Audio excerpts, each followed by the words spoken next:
Hello, everyone. My name is Travis Pritchard. Like Eric said, I'm the water quality lab manager here at San Diego Coastkeeper.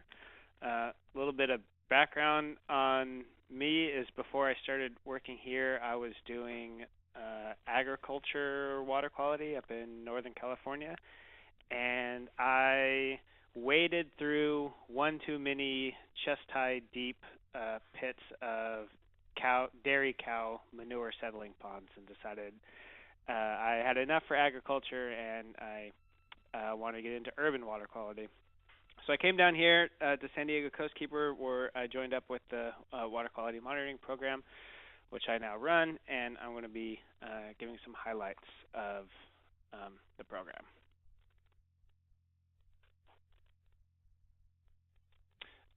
So a little bit first about San Diego Coastkeeper.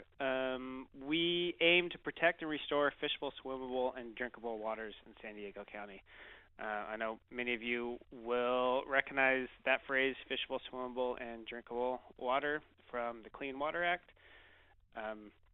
The Waterkeeper Alliance we're a member of the Waterkeeper Alliance, which is a broad worldwide group of organizations which goal is to, at least in the United States, to help enforce the Clean Water Act. We are the San Diego region's largest professional environmental nonprofit group, and like Eric said, we've been doing water quality monitoring since 2000, and the current program that we're on has been running since 2006. I'm having a hard time getting the next one. So a little bit about the program history. Before 2006, we were realizing that there just wasn't that much water quality information here in San Diego. A lot of the municipalities were monitoring locations once, maybe twice a year. The data that they were getting was infrequent and localized to specific areas, and we decided that we needed better baseline data here in San Diego. So we started our own program. Since we started our program, the area has kind of stepped it up a bit and are monitoring more locations more frequently, and so our data helps to supplement their data. The goals of the program, like I said, are to help establish baseline data of water quality in San Diego's urban freshwater streams. We monitor exclusively the freshwater, and in 9 out of the 11 coastal watersheds in San Diego. We try to address pollution through a science-based approach, which as an environmental advocacy nonprofit, it's an important aspect, is to have data backing up our advocacy work. We provide data to regulatory decision makers. Like I said, we help supplement their baseline water quality data. And another main goal is to get people out in the field and enjoying their environment. One of our main objectives is to ensure that volunteers who we depend on to collect and analyze water data, that we get them out there and we teach them the science, we teach them the methods, and I kind of see the program as kind of training up the new generation of water quality scientists. So like I said, our program is volunteer-led. We have, I'm the only staff person here working on it. We have several hundred trained volunteers, and we train them in, our important quality controlled procedures. I would train them to follow that. And this slide is from our training presentation that we give them. We have very detailed, you can see we got 17 pages of our field standard operating procedures, which we train all our volunteers in all of those procedures. And the lab also has a quality assurance project plan for our project that has been approved by both state and local regulators to make sure that the data that we get is of high quality and actually useful for regulators and municipalities. We have the way our volunteer program is set up is we have two kind of groups of volunteers with a little bit of overlap in them. We have bulk of our volunteers are field volunteers who go out in the field and take the sampling, which I'll talk about later. And we also then have a small group of lab volunteers who process the samples and analyze them and get the data from them. So a little bit about our program. We monitor once a month, typically on the third Saturday, except for when that coincides with holidays.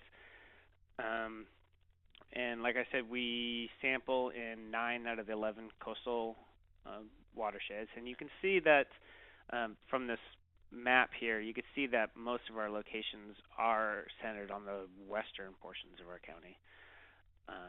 We have new trainings every other month for new volunteers. We try to keep the trainings capped at 12 people a month, or 12 people a training, just so it's kept manageable. But I'm really bad at saying no to people, so we end up having about 20 to 21 volunteers. 9 of the 11 coastal watersheds. In each of those watersheds, we have about 2 to 3 sites, usually in the lower portions of the watershed. That way we can kind of capture the whole watershed. And we work with many different partners, like the Golden State Flycaster, Surfrider San Diego, San Dieguito Lagoon Foundation. They help by providing us volunteers, and we help by providing them data that they particularly are interested in. A little bit about the parameters that we measure. We measure basic ambient monitoring, like pH and conductivity and temperature, and that's done out in the field by the volunteers. Then they bring them back into the lab where we analyze them for nutrients. So we have phosphorus, ammonia, nitrate. We analyze for indicator bacteria, total coliform, E. coli, and enterococcus.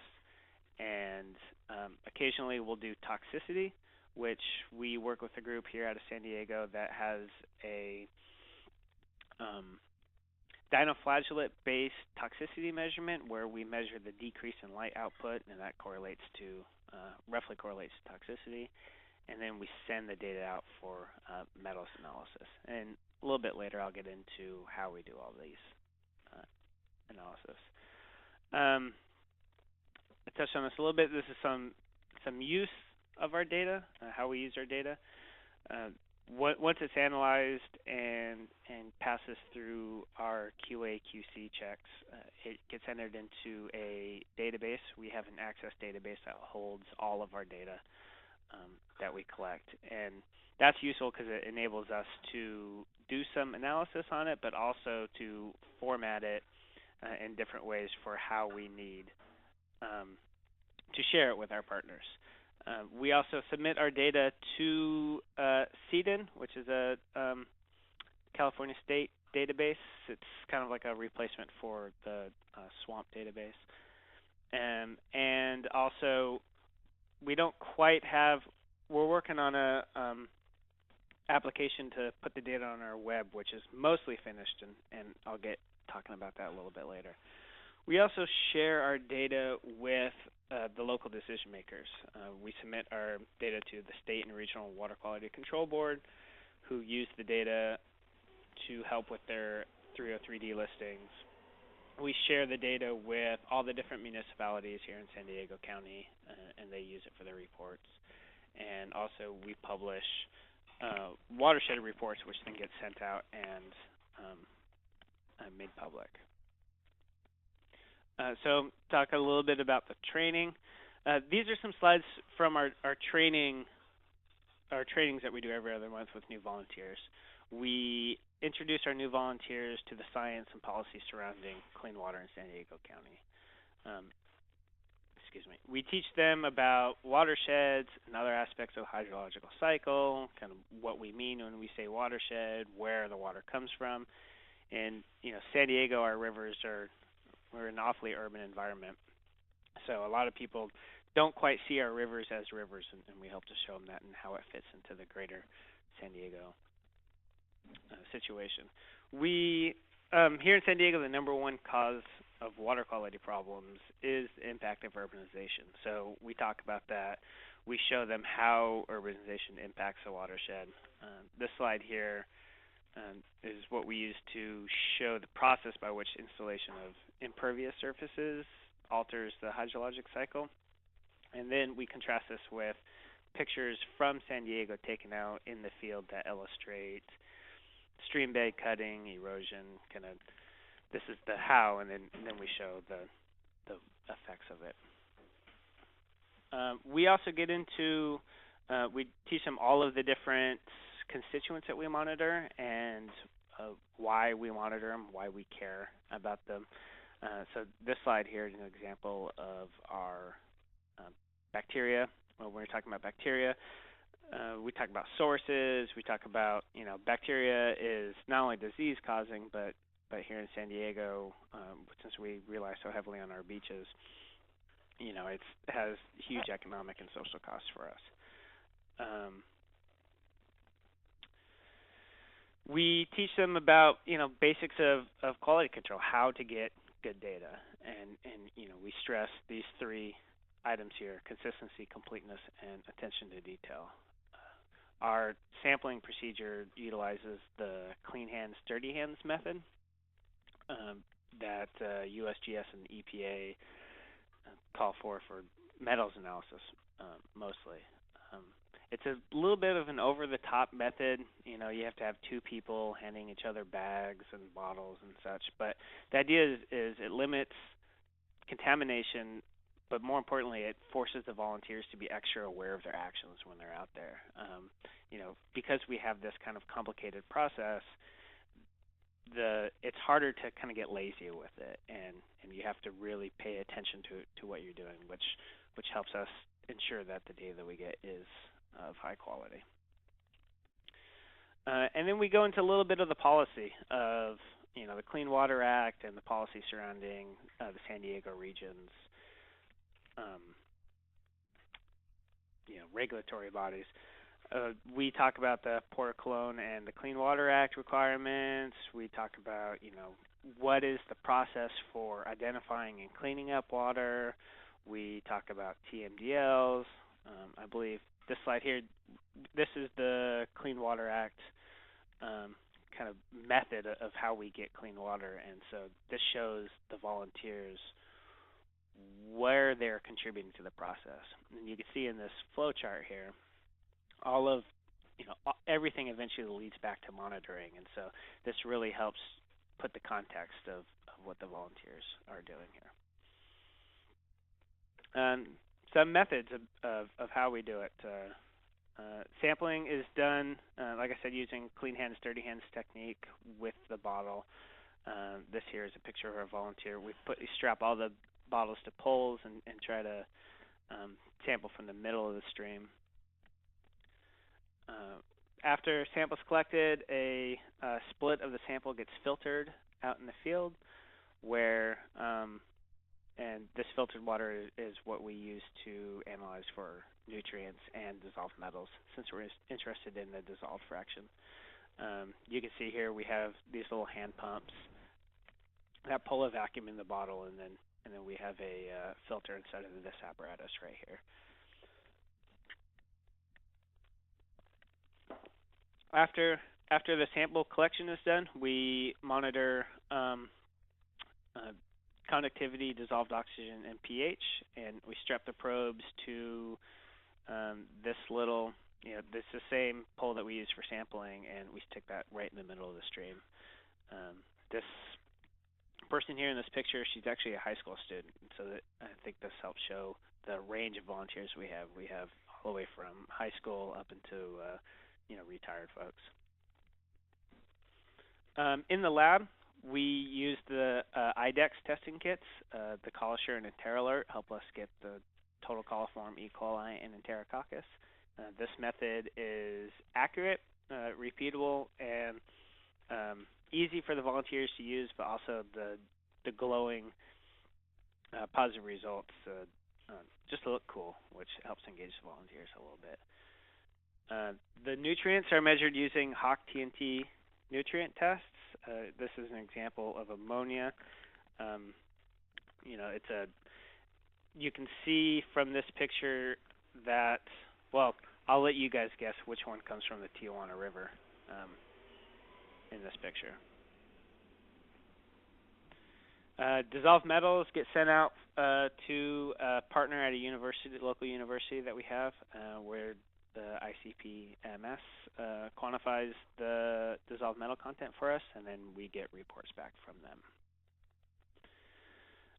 And then once we get this data, a large part of what we want to do is communicate this data, get the data out into the public, and that's one thing that I think as water quality professionals, we often have a real challenging time with that.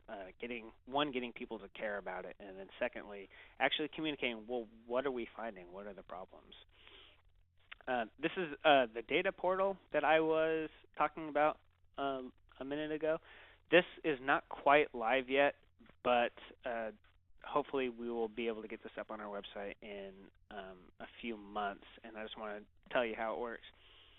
You can see here as an example, this is a map of San Diego County, and there is all these dots are the sites, are our monitoring sites, and we've grouped the monitoring sites into indexing based on the previous month's water monitoring that we've done.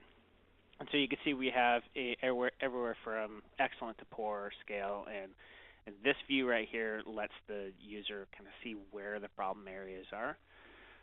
We designed this portal to allow the users to walk through it and then stop when they kind of get overwhelmed with data. So the idea is we have kind of a flow from most digested data all the way down to raw data. So let's say we have a location the user wants to know more about. They can click on it, and up they'll get a where the site is. They'll get a picture of it, and then most importantly a narrative description. You can see right here a narrative description of why it got the score that it got. In this case, during this month that this site was taken in, this site had extremely high nitrate and high E. coli values. So those were driving the indexing down. And then if the user wants to know more about those, they can pull up graphs of each of the constituents that we monitor. And this is a 1 year long running graph, and so they can see. So it's broken up, and we're now in the ambient category. You can see we have dissolved oxygen, pH, turbidity, conductivity, temperature. In the, it's the same. If we were to go to nutrients, we'd have tabs here: ammonia, phosphorus, orthophosphorus, and nitrate. The user can also then kind of get in and start playing with the data a little bit if they want to.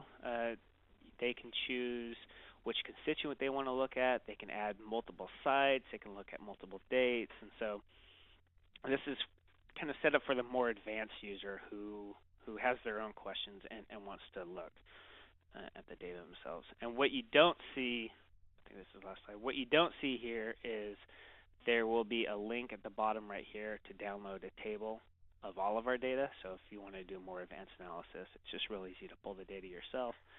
And then on the web page on the right-hand side, which will be in this area here, we'll have the educational aspects of water quality data. We'll talk about E. coli. What is it? Where does it come from? Why do we care?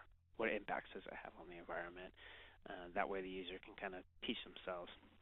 And so the idea, this flow, we go from, like I said, most digested to least digested. You can go, I imagine 90% of the users are going to stop here or here, and then, but the more advanced users can kind of dig in and get the data. And this has a benefit over just pulling data from databases because you don't already have to know what you're looking for. A lot of the water quality portals that we have, you already have to have an idea of, well, I'm interested in nutrients at this spot, where this kind of walks the user through what's important. The indexing system, this is, the portal can be used with any indexing system, but this is what we use. It's a adapted version of the official Canadian Water Quality Index, actually, and it was developed by the UN GEMS program. The indexing score is based on the number of tests that exceed our regional basin plan water quality thresholds and the magnitude of those exceedances. So you can see here F1, this represents the scope. This is the, how many tests failed, just in the past failed the water quality thresholds. And then we get the F2 here, which is the amplitude, the amount that it's exceeded by. And then we sum those up, and we get an index score from 0 to 100.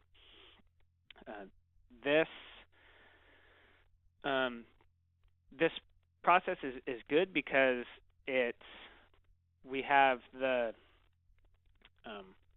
it's all based off of already published basin plan standards. We're not making up our own, excellent to poor ratings. Where it falls apart is it's only looking at the things that we're measuring, so it doesn't take into account biological condition or habitat condition. It's just purely water chemistry. But we feel it's a good method to index. And like I said, our data also gets submitted into the CDN database, California Environmental Data Exchange Network. Here are some example emails we get from regulators in the first case, and also from local other water keepers and other organizations asking about the program and how, so our program does help other programs out in the state. We also recently had a master's student from San Diego State. She wrote her thesis using the data that we collected here at San Diego Coastkeeper.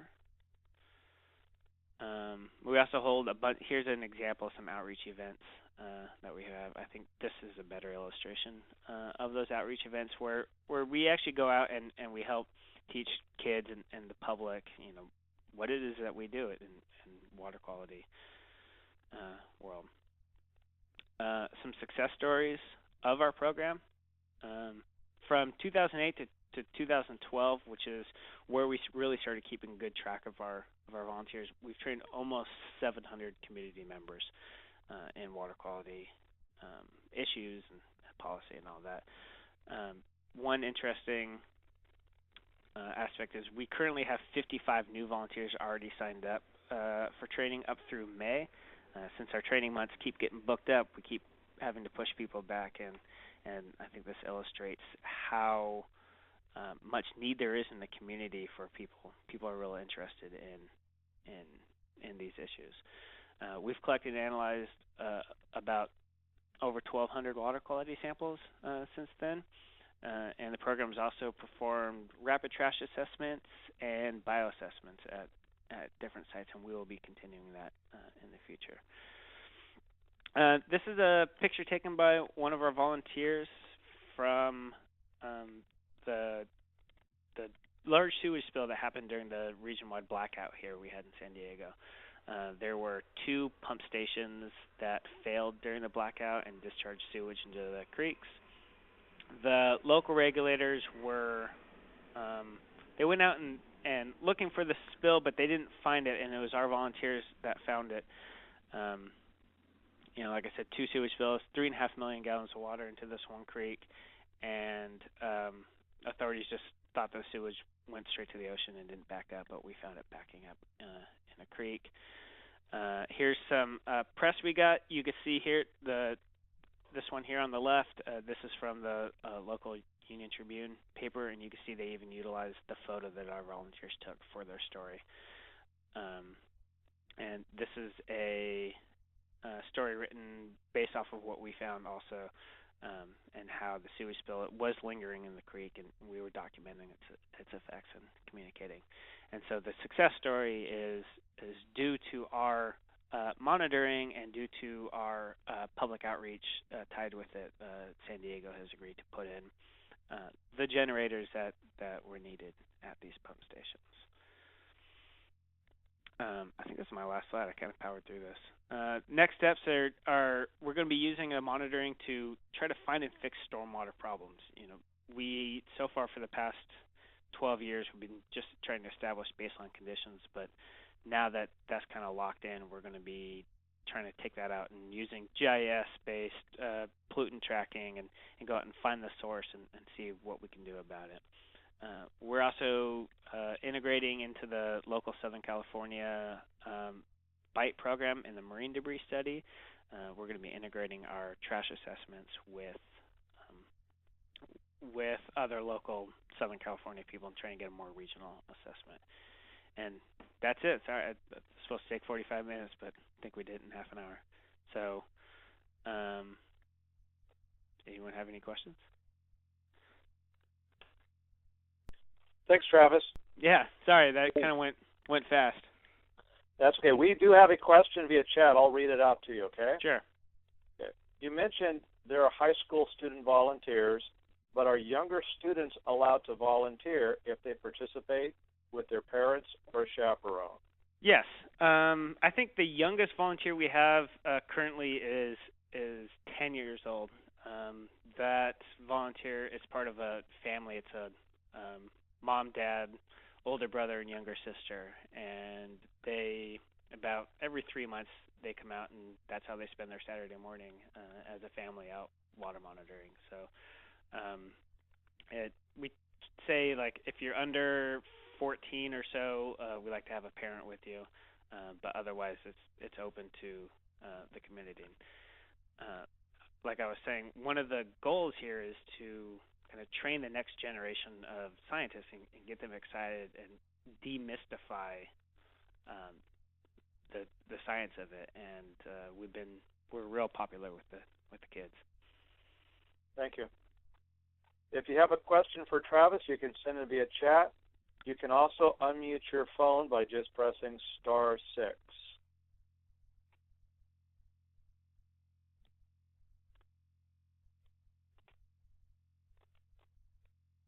Hi, I have a question. Sure. I'm wondering, Travis, your data portal portion of your website, are you building that in-house, or did you have to go out for consultant help on that? We went out for consultant help on that. We worked with another nonprofit out of San Francisco called the Green Info Network. But one of the things that was important to us when we were designing that is we wanted to make it shareable. So for example, our partner organizations can take that map with all of the embedded stuff and focus in on just the area that they're interested in, and then take that and embed that into their website so that they don't have to recreate it. Also, we designed it so that the backbone skeleton is easy to share to other organizations. So, once it's live, if another organization in the state or across the country likes it and was interested in it, then we can easily share that backbone with them without them having to pay to get that all redesigned. Thank you. Travis, who do they contact for that? For sharing ours, you just send me an email, and I'll work it out with our consultant. But it's Green Info Network is the group that designed it for us, or that at least implemented our design. We have another question sent in via chat. Sure. Where do you get most of your funding from? Most of our funding comes from, we have a grant through the State of California Department of Water Resources through, one, it was a Prop 50 grant, and now we've moved on to Prop 84 money. So most of the funding for kind of the everyday operations is through a state grant. You probably don't have this figure in front of you, but how many hours of volunteerism do you accumulate over the year dedicated towards your monitoring programs? I don't have that in front of me, but each individual monitoring event is probably 120 hours or so total of volunteer labor. And that's field and lab? What's that? That's field and lab? That's field and lab, yeah. Okay. You know, and the volunteers, they're really the unique aspect of this. You know, they enable this data collection to be done very cost effectively. You know, that's a lot of hours that I guess we don't really have to pay for, but it also enables us to broaden. You know, San Diego County is a very big county, so you know, and we have sites all the way from the border up to 60 miles away. So it enables us to have good spatial coverage of our county. I put the title screen back on. It has my email address. So if you want to see a copy of our operating procedures or QAPP, just send me an email and I can send those out to you. Now, the Clean Water team and Coastkeeper have been working together since 2000. Yeah. Very good program. Good resources. Yeah, and we've gotten a lot of help from the Clean Water team in developing all of our procedures and quality assurance plans. So, yeah, it's been a good partnership. If Lillian's still online, would you like to share some of the work that the Regional Board Swamp Program has been able to accomplish in partnership with San Diego Coastkeeper? Yeah, so I'm Lillian Busse. I'm at the Regional Board in San Diego, and I'm running the Surface Water Ambient Monitoring Program. And Travis and I, we talked before. I mean, that's great that they have so many volunteers going out on on all those sites once a month. We also have a program which we mostly focus on bioassessment. And at one point, Travis and I, we also tried to co-locate our sites. So we kind of focus more on bioassessment in the watershed, and then the Coastkeepers focus more on the water quality part of the water quality monitoring. So basically, you know what, we do a little different things, but we complement each other pretty well with Swamp and what the Coastkeepers are doing.